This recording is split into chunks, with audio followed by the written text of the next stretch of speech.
paper, I will gladly give you a piece. Grant, why does she only have 2 sheets? She only got 2 sheets. Here. Do you have any regular paper? Possibly. I don't know why. Why do you have all my regular paper, Josh? Because Josh is Josh. Okay, because I'll remove one. Here, I'll just give them mine.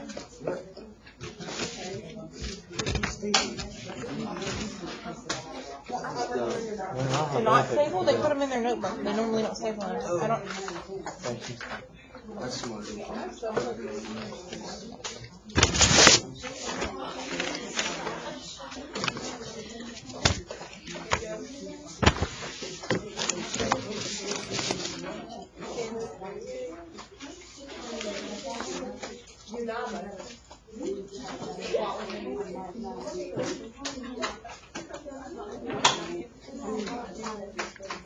Okay, you should have 5 pieces of paper in your packet. I didn't necessarily hold punch or staples. I don't have enough to do to make copies today. I'm stealing yours for now with all of her.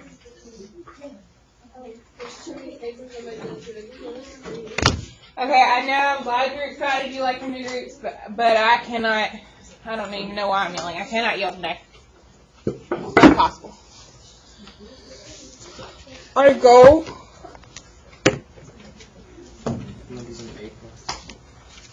No, just lay them on my desk. I gotta write them down.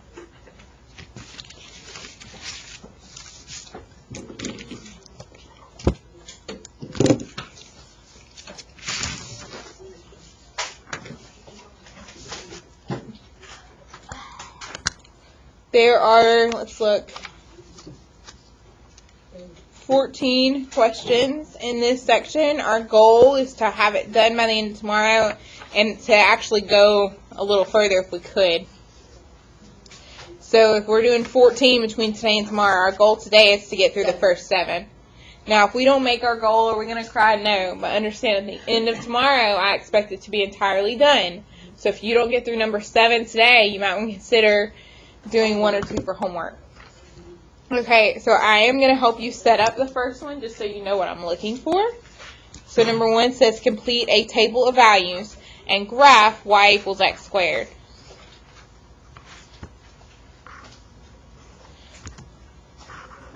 What numbers do you think we should put inside our table of values?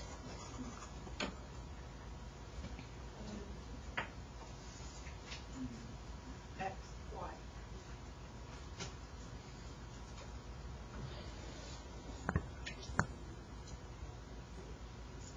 And if we were being really fancy, we would say f of x, not just y even. Okay, what kind of numbers should we put in our table of values? We should have some positive, and some negative, and So like -1.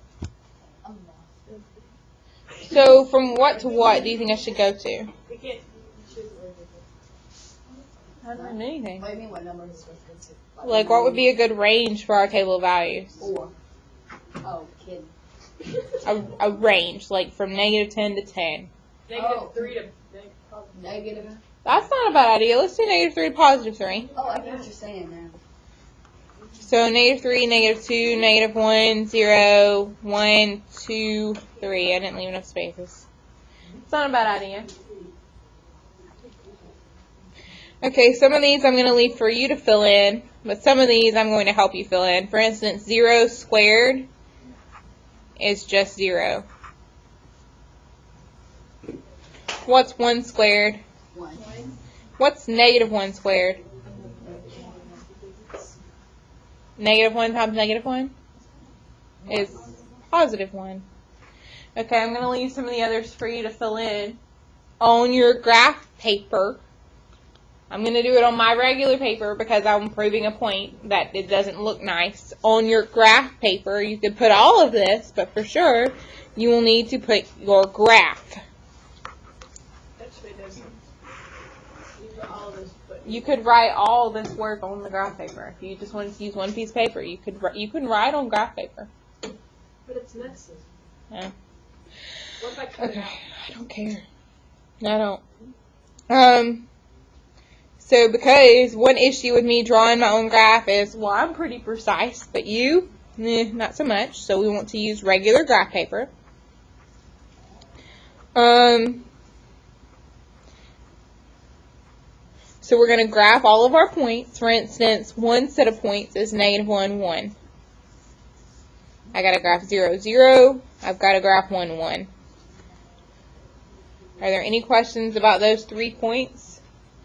Obviously, you're going to have a couple more than that. It might be smarter to even go further and not just have from -3 to 3, maybe -5 to 5 or 6 to 6. The larger the range of values, the more perfect and precise your graph will be. The more points, the better, the more accurate it is. Okay, when I connect the dots, the thing today is that it is not going to be a line. It is going to be a graph called a parabola. Does anyone know what a parabola should look like? Oh, I like that. Parabola. Okay, well, I'm just going to tell you it's going to end up looking like a U. So what we don't want is any V's today. So when you connect the dots today, don't try to make it perfect lines. Our goal is actually for it to look round. So for instance, down here, it's going to end up being round. That's a good thing? And that's what that's this kind of a graph. So There are different kinds of graphs. If it's not round, then that means we did something wrong. Well, if it's not round, then this V is a different kind of graph entirely. So yes, you've done something wrong. You didn't graph a parabola. You didn't graph y equals x squared. You graphed a different kind of function. Strangely enough. Okay. So we looked at number 1, and you understand what to do. We look at number 2. It says it's supposed to be easy. I'm just supposed to state which graph is the steepest. State which graph is the steepest. So it's multiple choice. That sounds nice, but as is always in math class, multiple choice questions are a little deceiving. So what I would probably do is on my graph paper, I might sketch you have some options. You could sketch a quick graph.